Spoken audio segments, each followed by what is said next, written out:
আমি ঢাকা মোহামেডান স্পোর্টিং এ খেলেছি 12 বছর। এই ক্লাবও দেখি এখন ক্যাসিনো চলে। ওয়ান্ডার্স ক্লাবে খেলেছি, সেখানেও ক্যাসিনো চলে। কোনোদিন যা কল্পনা করে নাই ক্রীড়ামন্ত্রীরা, এইভাবে এই ক্রীড়াঙ্গনকে ক্যাসিনোতে রূপান্তরিত করেছে তৎকালীন আওয়ামী লীগ সরকার। খেলাধুলায় একেবারেই তারা ধ্বংস করেছে। একটা উদাহরণ দেই, এই দেশের খেলাধুলা যারা করে, স্পোর্টস ওয়ার্ল্ড হলো একটা ডিফারেন্ট ওয়ার্ল্ড। যারা বর্তমানে খেলার মধ্যে আছে, অ্যাক্টিভ খেলোয়াড়, তাদেরকে রাজনীতি থেকে দূরে রাখা হয়।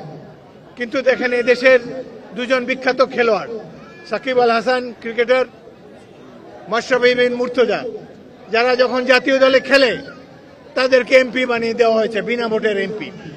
তো বেচারাদের খেলাও নষ্ট হলো, রাজনীতিতেও তারা কন্ট্রিবিউশন করতে পারেনি। একসময় যারা ছিল জনগণের অত্যন্ত আরাধ্য, যাদের পিছনে জনতার ঢেউ লেগে থাকতো, আজকে তারা পালিয়ে বেড়াচ্ছে। এই কৃতিত্ব আওয়ামী লীগকেই দিতে হবে। তারা কিভাবে ভালো একটা জিনিসকে নষ্ট করে, এই সাকিব এবং মাশরাফির মাধ্যমে সেটি প্রমাণ হলো। খেলাধুলা ভাই অন্য জগৎ, এখানে রাজনীতি কুটচাল চলে না। আমি ক্রীড়াঙ্গনে, এই দেশের ক্রীড়াঙ্গনে অনেক বছর খেলেছি। নির্বাচনের মাধ্যমে ফিফা বিশ্ব ফুটবল সংস্থা তার সদস্য হয়েছিলাম। কয়েকটি বিশ্বকাপে অফিসিয়েট করেছি। দেশের যাদের খেলা দেখে মুগ্ধ হতাম, পেলে, বেকেনবাওয়ার, ম্যারাডোনা, এইসব ব্যক্তিদের সাথে আলাপ সালাপ করে দেখেছি। এদের মন হলো অন্যরকম, রাজনীতির ধারে কাছে তারা থাকে না, খেলাধুলাই তাদের জীবন। কিন্তু বাংলাদেশের ক্রীড়াঙ্গনকে কিভাবে নষ্ট করলো। এই মাঠের নাম ধানমন্ডি মাঠ, প্রথম বিভাগ ফুটবল খেলতো এই মাঠ। হঠাৎ করে সাইনবোর্ড টাঙানো হলো লেফটেন্যান্ট শেখ জামাল মাঠ। তারপরে এই ধানমন্ডি এলাকার জনগণকে এই মাঠে প্রবেশাধিকার বন্ধ করে দেওয়া হলো। এই ধানমন্ডি এলাকার মানুষ বহুদিন আন্দোলন করেছে, তাদের ছেলেমেয়েরা এই মাঠে ঢুকতে পারে না, যারা ছোট থেকে বড় হয়েছে এই মাঠে খেলে। এটিকে একটি শেখ পরিবারের একটি ক্লাব দখল করে রেখেছে, সাধারণ মানুষের প্রবেশাধিকার নাই।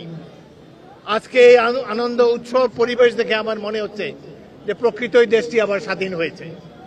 এখান দিয়ে যখন হেঁটে যেতাম, এটি ছিল অবরুদ্ধ একটি স্থান। এখানে মাফিয়াদের স্বৈরাচারের রাজত্ব ছিল। আজকে দেখেন কি আনন্দমুখর জনতা উল্লাস ভরে করতালি দিচ্ছে। আজকে তারা মুক্ত, আজকে গুম হওয়ার ভয় নাই। কত ছেলে মেয়েকে তারা গুম করেছে। এই শহীদ পরিবার যারা এখানে এসেছে, এরা কোনো রাত্রে ঘুমাতে পারে না। তারা যখন তাদের ছেলে সন্তান ভাইয়ের কথা মনে হয়, তারা অভিসম্বাদ দেয় এই স্বৈরাচারী শেখ হাসিনাকে। এই কারণে এই পরিবারের উপরে যে দুর্যোগ নেমে এসেছে, আল্লাহর গজব নেমে এসেছে তাদের উপরে।